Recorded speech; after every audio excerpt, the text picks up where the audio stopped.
So hello, my name is Joshua Hunt. I'm a lifelong resident of Cleveland, Ohio, and I am Native American. More specifically, I am Cheyenne. I'm an enrolled tribal citizen of Cheyenne and Arapaho tribes, which is a federally recognized tribe in the United States. And I'm also the vice chair of the Committee of 500 Years of Dignity and Resistance, which is a group that's existed since 1992 with a goal in mind of educating the public about Native American issues and history. And together with our allies, we try to do various actions to instill dignity and respect in the Native community in Cleveland, in Northeast Ohio, and Ohio in general. So today I'm going to be talking to you about the mascot issue, the Native American sports mascot issue, since we do live in Cleveland and we have our Major League Baseball team. Thought I'd talk to you about that today. But first I want to talk to you about my favorite topic, me.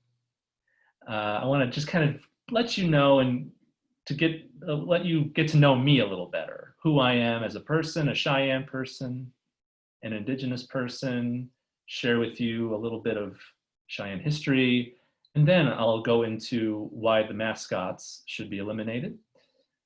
So this is me with my sister and my Uncle Wayne. So this is what a Native American family looks like in the 21st century, celebrating the holidays. Here I am again with my sister and my mother. So here's what a Cheyenne family, a Native American family, looks like in the 21st century, celebrating the holidays in Cleveland. This is my father, and this is my wife, Ginger. We've been married now for 9 years. Very happy. And this is my baby cat, Gabby. This is her at 2 months old. She's now 9, and I never thought I'd become a crazy cat person, but here we are. I went from, whatever, about cats to, who's my fluffy baby? Yes, you are. So I'm a pet owner, like probably a lot of you are.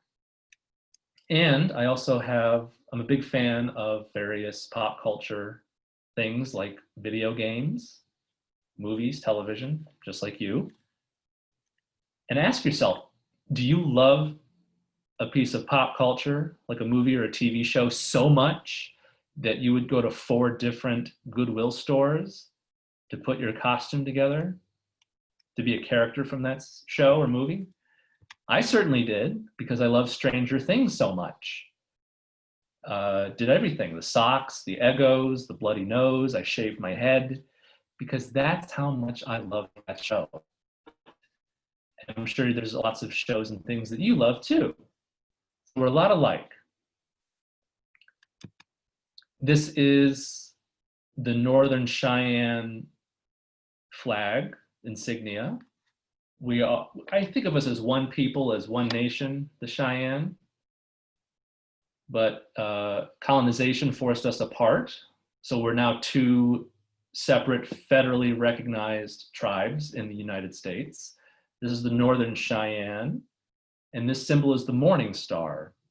And the Northern Cheyenne are known as the Morning Star people, named after one of their leaders, one of our Cheyenne leaders, Chief Morning Star. And the Northern Cheyenne Reservation is in Montana, by the way. On the left is Chief Morning Star, who came to be known as Chief Dull Knife. And he is so respected, so revered in our culture, in our nation, that we named our tribal college after him in Montana. So the name of the Northern Cheyenne Tribal College is Chief Dull Knife College. On the right, Chief Dull Knife is sitting, and standing next to him is another influential Cheyenne leader, Chief Little Wolf. Now, growing up, I never learned about any of these leaders, and I'm Cheyenne myself. I learned about George Washington, Abraham Lincoln, all of these supposed heroes of the so-called United States, but never about leaders in my own nation, heroes in my own nation. This is the southern branches of our tribes, the Southern Cheyenne and Southern Arapaho tribes, based now in Oklahoma. As I said, the Northern Cheyenne are in Montana, the Northern Arapaho are in Wyoming, and the Southern Cheyenne and Arapaho are in Oklahoma. And quickly, you can see the outline of Oklahoma in the background there, and in the forefront, you see two arrows pointing downwards. One represents the Southern Cheyenne, the other represents the Southern Arapaho, and they're facing downward, indicating that these two nations are at peace with one another. And then they're both crisscrossed by a peace pipe, again, signifying that these two native nations are at peace with one another. So we're sort of a United Nations. And that's our flag. This is another famous leader in the Cheyenne Nation, Black Kettle of the Southern Cheyenne, a peace chief. And he fought very hard, long and hard, to preserve peace between the Cheyenne and the United States. And unfortunately was not successful because we suffered great tragedies at Sand Creek in 1864, where over 150 Cheyenne elders, women, children were massacred by the United States Army. Black Kettle and his wife escaped, and then 4 years later, during the Washita massacre in Oklahoma, Chief Black Kettle and his wife and many other Southern Cheyenne were massacred at the hands of George Armstrong Custer and his 7th Cavalry, whom we later, along with our Lakota allies, defeated at what's called Battle of the Little Bighorn. So we got our revenge. So that's a little bit of history about my nation, the Cheyenne. And for a long time, I thought there's no way for me to learn anything about my people or my nation. There's no way for me to learn my people's history, culture, spiritual ways, nothing. Because that's a dead and gone ancient civilization that's forever forgotten. Well, I'm very glad that I was very wrong about that. And here's one example of that. This is John Stands in Timber's book, Cheyenne Memories. John Stands in Timber was a Northern Cheyenne elder who was our tribal historian for a very long time. And he made it his life's mission to record and take down all of our oral history and our history in general from all the elders of his time. And then along with Margot Liberty, committed them to the printed word in this book. So this is as close as I have gotten to learning the history of my people from an elder, from a Cheyenne elder. So I'm grateful for this book, and I'm grateful to find that there are many, many, many books about the Cheyenne. So I'm very happy and very excited, and I feel very privileged to have this history at my fingertips, because there are so many indigenous nations, native nations, that do not have this history at their fingertips. I'm very grateful for that.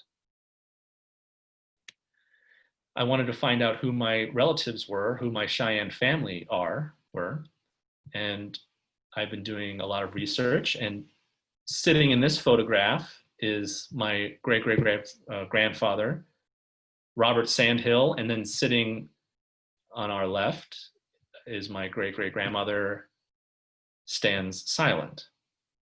So I feel very grateful that not only do I see my Cheyenne relatives, they're not just names on a piece of paper. I have this photograph where I get to actually see their faces and see aspects of our culture. I showed this to my Cheyenne grandfather, who was separated from his Cheyenne community adopted out into a white family. And he was very excited to see this image because he had never seen it before. 80-something years old, and he had never seen this before. And I was very happy and excited to share that with him. And he said to me, very excited, he said to me, and look, the women are wearing beaded moccasins. That's amazing. I used to wear beaded moccasins when I was a kid in Oklahoma, in the Cheyenne community there. Wow. So that gave me a lot of joy to be able to share our Cheyenne family history with my grandfather.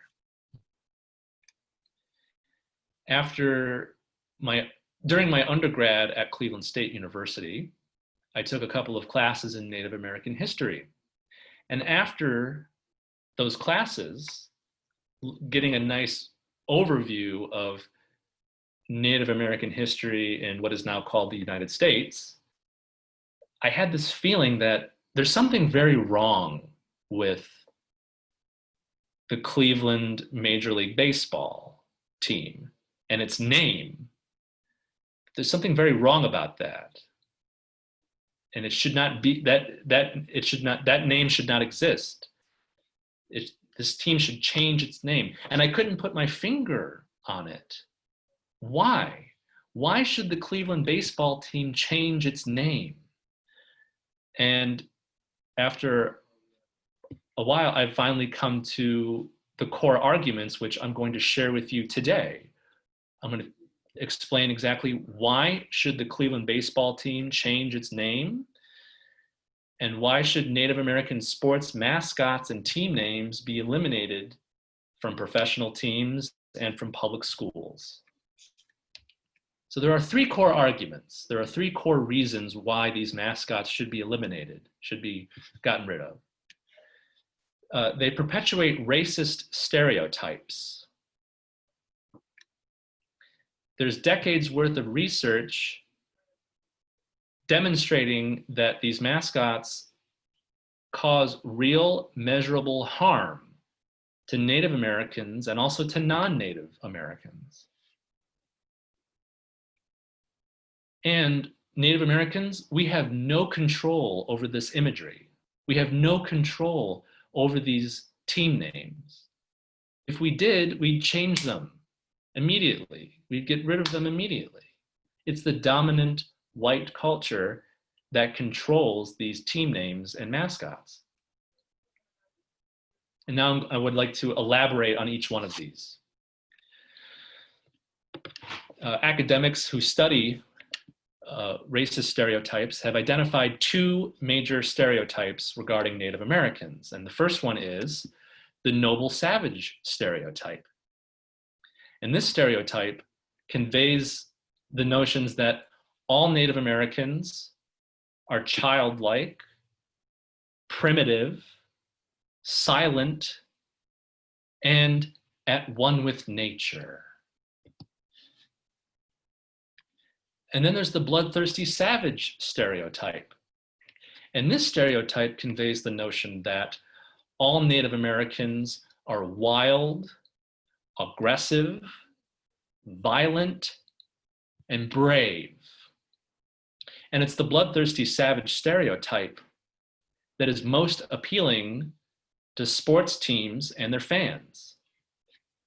And we can see this in the very words of sports fans whose team has a Native American mascot or team name. For example, this fan says, "I can think of no greater tribute to the American Indian than to name a team's warriors after courageous, cunning, and feared warriors of the Indian nations, the Braves." And I look at that mascot, that Indian head, and it stirs me up. I think of getting real aggressive, and it brings out the aggressiveness in me. And it makes me go out there and really wrestle hard and fight hard, because that's what those Indians were. So we see in the very words of these sports fans, the bloodthirsty savage stereotype. And they don't even realize they're perpetuating it when they say things like, we are courageous, cunning warriors. That's what we are. And it inspires aggressiveness and this fighting spirit within the fans. And this fan talks about us in the past tense because that's what those Indians were. We don't exist in the present. We only exist in the past. And the bloodthirsty savage stereotype is alive and well in the minds of Cleveland baseball fans, like this fan who said to me on social media, "No one wants to play for a team called the Losers or the Weaklings. No, the Indian is a fierce warrior, willing to do anything to fight for what is right. People feel pride by wearing Chief Wahoo." So the bloodthirsty savage stereotype is being perpetuated by the Cleveland Major League Baseball team, as you can see in the words of this fan. And notice how he mentioned, one of the fans I quoted mentioned looking at an Indian head, a disembodied, floating Indian head logo, mascot, and saying, "It really stirs up my fightingness." Most Native mascots' logos are a disembodied, floating Native American head. Usually it's a Great Plains warrior or chief. And this has a very different meaning to Native Americans and non-natives who are familiar with the history of the United States and its treatment of Native people. You might see a mere sports mascot, but it's these mascots, these disembodied floating heads, are a reminder that the United States actually offered blood bounties to white settlers. So white settlers would go out and would kill Native American men, women, and children. And how are they going to prove that they killed these natives? They would decapitate them and take the severed head to the authorities as proof that they had killed Native people and got cash rewards and cash bounties for that. So these mascots are a reminder of that genocidal violence. They're a symbol of genocide. And we can see sports fans reenacting that violent history. When we look at this fan who likes to take a severed Native American head and put it on a spike and bring it to sports games, to hockey games. And his team that he roots for doesn't even have a Native mascot. It's his team's opponent, the Chicago Blackhawks, that have a Native mascot, a disembodied head. And this is his way of taking that head and putting it on a spike and rooting for his team.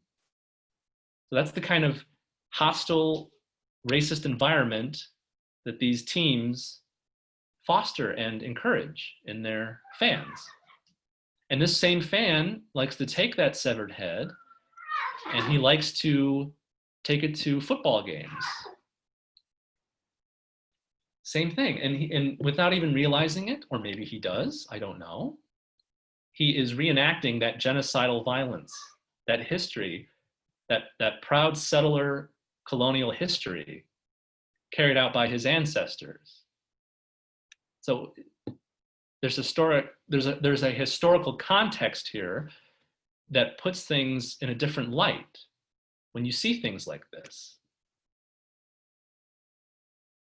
He's reenacting that violent past, that violent history, and it's not fun and games. It's very hurtful. We think about the most common sports mascots that exist. in today's day and age. We know a lot of mascots are Native Americans, and there are a lot of mascots that are animals, violent, predatory animals, and inanimate objects. So violent predatory animals are often mascots like bears and wolves. So to use and symbolize Native Americans in the exact same way as violent predatory animals is racist and dehumanizing, to say the least. And we can imagine for a second, let's say that we're going to start our own sports team. Well, we got to call our team something. We got to give it a name and a mascot that's going to instill fear and intimidation into the hearts of our opponents before we even set foot out onto the field together. So what can we call our team that'll instill that fear into our opponents? Well, we can call our team Bears. Bears are scary and intimidating. We can call our team the Lions. Lions are scary and intimidating. Tigers. Tigers are absolutely frightening and intimidating. These are all violent, predatory animals that could tear you to shreds, and that's very scary. We can name our team something that instills that fear, but perhaps gives us a little romantic nostalgia for the Old West as well. So why not call our team the Warriors, and we'll use the bloodthirsty savage as our mascot, complete with feather and a tomahawk. So again, to use and symbolize Native Americans in the exact same way as violent predatory animals is racist and dehumanizing, to say the least. That alone should be reason enough to eliminate these mascots. And this was just a few years ago. This junior league hockey team did exactly what I just said. What are we going to call our team? We're going to call it Warriors, and we're going to use the bloodthirsty savage as our mascot. And thankfully, due to pressure from Twitter and social media, they changed the name of their team to, I think, the Eagles. Another violent, predatory animal. Another aspect to this is these mascots erase our diversity, our cultural diversity. We're often portrayed as a Great Plains buffalo culture from the 1800s, but only a tiny fraction of the Native American tribes and nations that exist are Great Plains people. And even within those nations, there's a lot of diversity. It's easier to other and discriminate against a group when you turn them into one monolithic group, a homogenous group. They all believe the same things, they all think alike, they all act alike. It becomes much, much easier to other and discriminate against a group of people when you do that. All of our nations are lumped together as one, so it renders our cultural diversity invisible. We're just a plains people. There's no woodlands people. There's no Inuit people. There's no Hawaiian indigenous people. It's just the Great Plains generic buffalo culture, this is kind of the equivalent of believing and teaching children in school that the only European nation that exists is France. The only European language that exists is French. And the only European people that exist in the past or the present are French people. If you can see how wrong and skewed that is, then you can see why erasing our diversity like this is just wrong and detrimental. We are frozen, like in this image, a black and white image of a Great Plains people on horseback wearing feather headdresses. But both back then and now, there are hundreds upon hundreds of Native American nations that have their own diverse cultures, their own unique, diverse languages and histories and ceremonies. So in the world of sports mascots, there's no Inuit people. There's no Ojibwe people, Chipewyan. There's no Lower Kootenai. There's no Western Shoshone. You know, all of this diversity gets erased.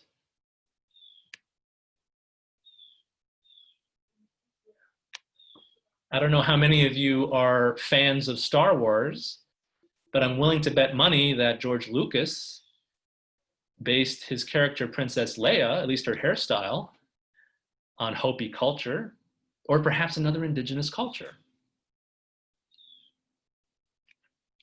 And there's no Navajo, the largest federally recognized tribe in the so-called United States, doesn't exist in the world of sports mascots because they're not a Great Plains people. As I said, these mascots keep us frozen in the past, erases our contemporary lives in 2020. So if we don't exist in the present and only exist in the past, then there's no reason to put forward policies that help us preserve our ways of life. There's no motivation to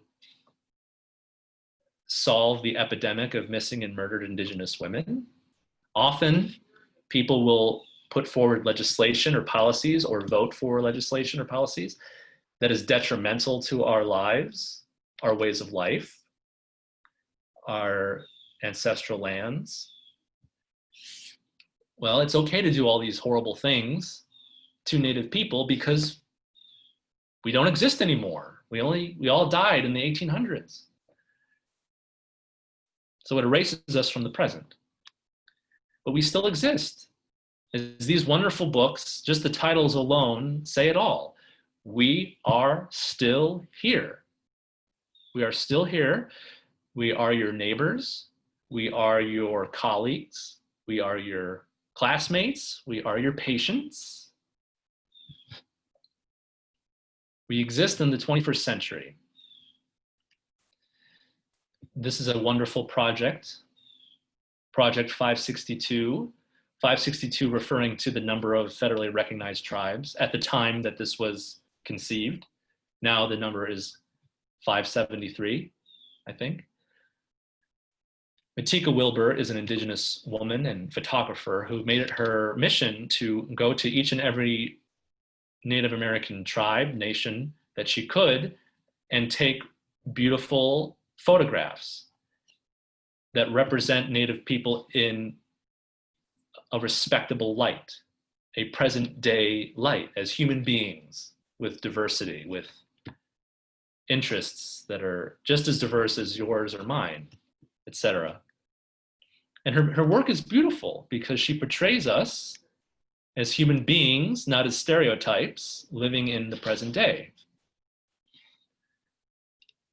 Constantly, we are portrayed in movies and books and television shows as a Great Plains people of the past, on horseback, living in teepees.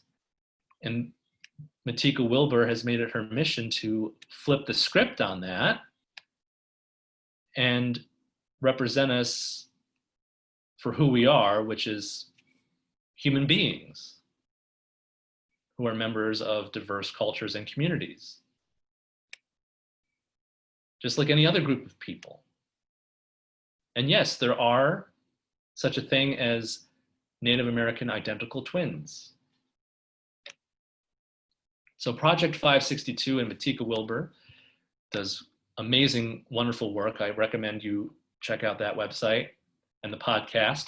All My Relations is a really wonderful podcast hosted by two Indigenous women living in the 21st century. These Native mascots, like the Cleveland baseball team, distort and trivialize Native culture. drumming, singing, dancing, certain aspects of spirituality, they're all trivialized and mocked for fun and games, for people's mere entertainment. As I said, there's over a decade's worth of scientific research showing that Native American sports mascots and team names are harmful to Native Americans and non-Native Americans. They create a hostile environment, both a hostile work environment, a hostile learning environment, is created for Native youth. It creates great amounts of negative feelings and distress. How can anyone work at full capacity? How can anyone learn? How can children learn at full capacity when they're constantly being mocked and stereotyped? It negatively impacts the self-image and self-esteem of Native children. It increases racist stereotyping of Asian Americans. So Asian Americans are harmed by the racist stereotyping of Native mascots, and they're not even Native Americans. This lowers the self-esteem of Natives.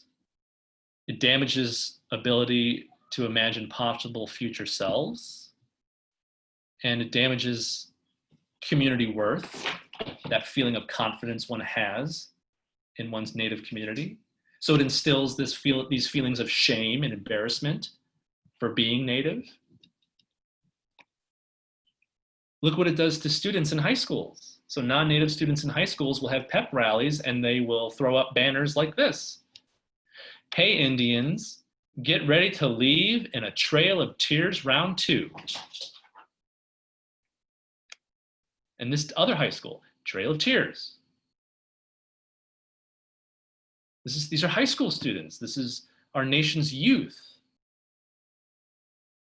They're being taught, they're harmed because they're being taught that stereotyping and discriminating against an entire race of people is acceptable, is a good thing, is an okay thing.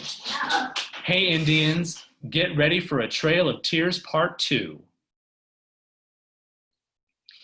The Trail of Tears was part of a genocidal policy enacted by Andrew Jackson, who is on our currency, our money, and celebrated as a great president. It was a death march. Not just the Cherokee, but multiple other Native American tribes, nations, were sent on a death march. When a nation like the United States takes a group and physically removes them, forces them to move to a different location, that's genocide. That's a genocidal act, according to the United Nations. So the United States committed genocide against these nations by sending them on this death march called the Trail of Tears. And here are these students, these white high school students, making a mockery of it, turning it into fun and games to support their team spirit. Imagine a United States Olympic team going overseas to the Olympics and being met with banners that say something like, hey Americans, get ready for a 9/11 Part 2. You can see how disgusting and disrespectful that is, how hurtful that would be. Same thing here. This is hurtful, this is disrespectful, this is disgusting. And these students are being taught that it's acceptable, that it's okay to do this. Scalp them. Your tax dollars are paying for this. When a public school is fostering a racially hostile environment like this, your tax dollars are paying for that. And it's harming our youth, Native American youth and non-Native youth. Scalp them Indians. Scalp the Indians. These are all public high schools. And this is a makeshift wagon, I'm guessing, and it looks like a dead indigenous woman hanging out of the back of it on the right there. It's like, wow, no wonder. I mean, here are these college students. Not only are they perpetuating the bloodthirsty savage stereotype with their school's team, they made up these shirts. They're the Fighting Sioux, super drunk. And then a disembodied, decapitated Indian head with a bong going into its mouth. So they're also perpetuating the drunken Indian stereotype. These are college students. No wonder we have an epidemic of missing and murdered indigenous women and girls when this kind of behavior is being normalized in our public schools.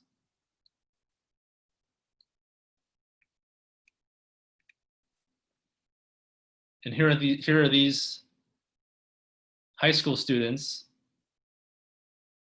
putting the decapitated heads of indigenous women on pikes, just like indigenous leaders of the past. In addition to those blood bounties I talked about, whenever an indigenous Native American leader like Metacom of the Wampanoag Nation, Metacom, also known as King Philip, he led a huge resistance movement effort against encroachment from white settlers, and he was killed. He was killed, his body was dismembered, he was decapitated, and his head was put on a spike. Like I said. So here are these girls carrying out their ancestors' time-honored tradition of putting indigenous people's heads on pikes. So this is what kids are being taught, that this kind of behavior is okay and acceptable. Do you really need scientific evidence to prove to you that this is harmful? That this is detrimental to Native and non-Native youth? What kind of a future are we creating when this kind of behavior is going on in our public schools?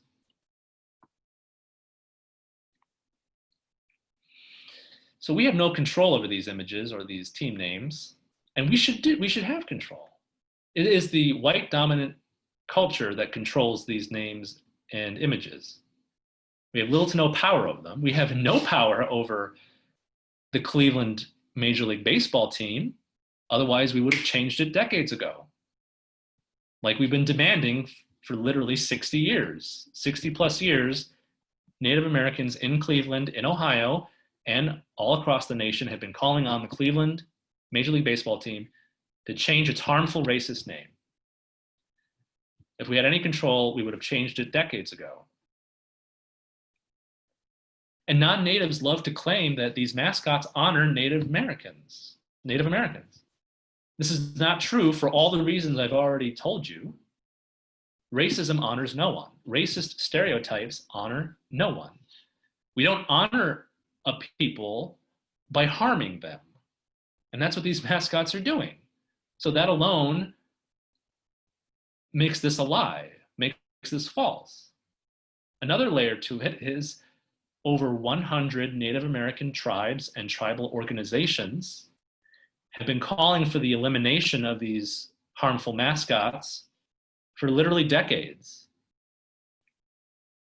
So that alone should tell you that these do not honor us. We've been saying it doesn't for decades. And you're saying, and shouldn't we have a say in what does and does not honor us? How can you claim to honor me or my people when you don't know the first thing about me or my people? So it rings hollow, it rings false when sports fans say, these mascots are honoring you. Here's just a handful of Native American tribes and organizations that have called for the elimination of Native American sports mascots. The Penobscot Nation. Louis Sockalexis was one of the first, if not the first, Native American to play Major League Baseball, and he played for Cleveland when they were the Spiders. When the name was the Cleveland Spiders, Louis Sockalexis was playing baseball for them. The Penobscot Nation, the ambassador, the tribal ambassador of the Penobscot Nation, has said very clearly and publicly, the Cleveland Major League Baseball team name does not honor us. Change it. It does not honor our ancestor, our beloved ancestor, Louis Sockalexis. Change it. The Nipmuc Nation, the so-called 5 civilized tribes, Chickasaw, Choctaw, Cherokee, the Muskogee Creek, the Seminole Nation, all called for the elimination of all of these mascots.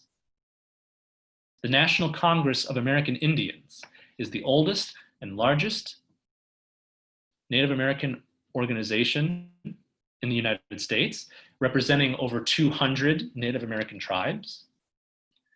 They have called for the elimination of these mascots for decades and started a whole campaign back in 2013 dedicated just to that. The Navajo Nation is the largest federally recognized tribe in the United States, and they have clearly and publicly called for the elimination of all of these Native mascots because they know, all of these nations know, how harmful and racist they are. Often, these mascot supporters love to cite flawed, misleading newspaper polls saying, you see, the majority of Native Americans are okay with harmful racist stereotypes. Therefore, these racist stereotypes are okay and harmless. And as I pointed out to you, they are quite harmful, and the scientific evidence shows that. So they say, I have a poll that says, hey, the majority of natives are okay with this. I say, well, I have a poll here that says the exact opposite. It's like, but we want to rely on actual data and science. So thankfully, that science has been done, that data has been collected, and we have a better picture of Native American attitudes and opinions. 65% of Native people are offended by the use of the tomahawk chop. The tomahawk chop is a racist, offensive gesture, and the Kansas City Chiefs football team does it constantly. 65% of Native youth are highly offended and are opposed to Native mascots. So the majority of Native American youth are against these mascots and want them eliminated. 70% of Native people are offended by the wearing of headdresses by fans. 67% of Native people involved in their community are offended by the R word, the racial slur, Redskins. So if you see numbers of Native people who are offended by these mascots and want them eliminated, if you see numbers any less than these, you know it's a lie. You know it's misleading. At least half to 2/3 of Native Americans want these mascots eliminated and are offended by them. And I'm one of them. What happens when we call on people to change and call on teams to change their Native mascots and team names? We get hatred from fans. Like this fan, who's a Cleveland baseball fan, he sent this letter to Native American activists years ago, and he says, makes me long for ethnic cleansing.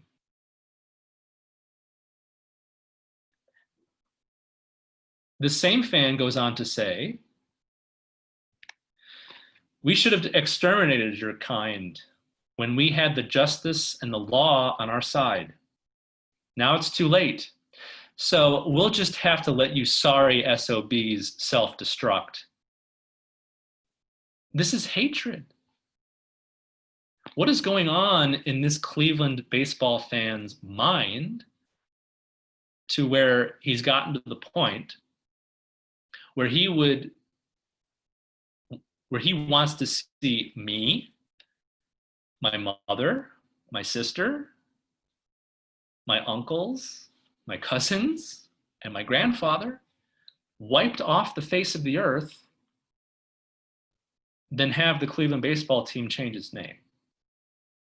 He'd rather see us wiped off the face of the earth than have the Cleveland baseball team change its name. It's horrible. This is hatred. It instills hatred in people like this. Please treat us like human beings. Please stop stereotyping and harming us.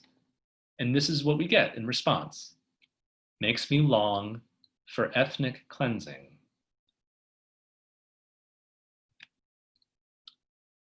So this is what the Cleveland baseball team's name, this is the kind of environment it produces, it encourages, whether it intends to or not. This is what the Cleveland baseball fans do. They put on red face. They put on fake chicken feathers. The eagle feather is very sacred in a number of Native American tribes. The eagle is a being that can fly the highest in the sky, which means it's the only being that gets that close to the Great Spirit or God. So it's like the Great Spirit's messenger, God's messenger. So feathers, an eagle feather is very, very sacred. Much like the cross is to Christians. Devout Christians consider the cross to be very sacred. And to desecrate it would be disrespectful, would be blasphemous. The same thing with an eagle feather. To desecrate it is tantamount to blasphemy in a way. And we only give them to Native American people who have made great sacrifices for their communities. Like Native Americans who are veterans in the armed forces, they get eagle feathers because they made a great sacrifice for their communities. They're given. They're not bought at Walmart or some Halloween shop. They're given because they've been earned. Much like the Congressional Medal of Honor. You can see how if someone were just parading around wearing a Congressional Medal of Honor and did not earn it, you can see how disrespectful that is, how infuriating that would be. So, same thing here. That's what the fans are doing. They're perpetuating these racist stereotypes. They're engaging in behavior that is seen by children. And as we've already seen, those kids reenact the behavior. And this fan here, they say, you're racist. I say, tell me something I don't know. Mwah. So this fan is saying to us, yes, what I'm doing is racist and harmful, and I don't care. Your well-being is not important to me. What's important to me is my pleasure and my entertainment, my fun and games. I don't care if I'm harming you or not. What matters here is me. So this is what the Cleveland baseball team has produced. Decades of harm to natives and non-natives. This is not okay.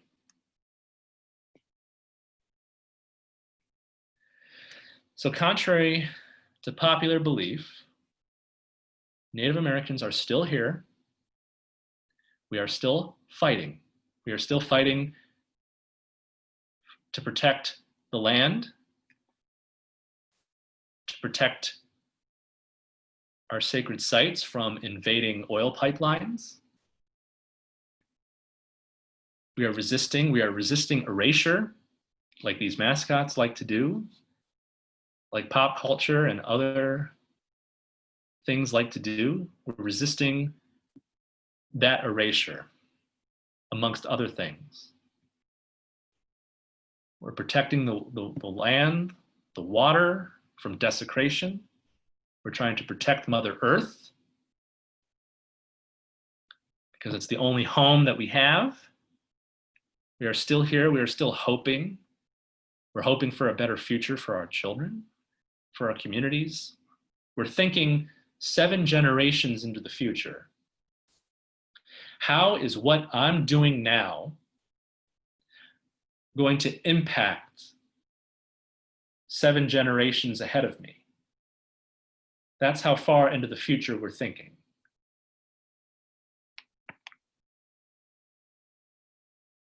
So we're still hoping and we're still here, and I hope that you will all become advocates for change and that you will help us reduce and eliminate this harm being done to natives and non-natives.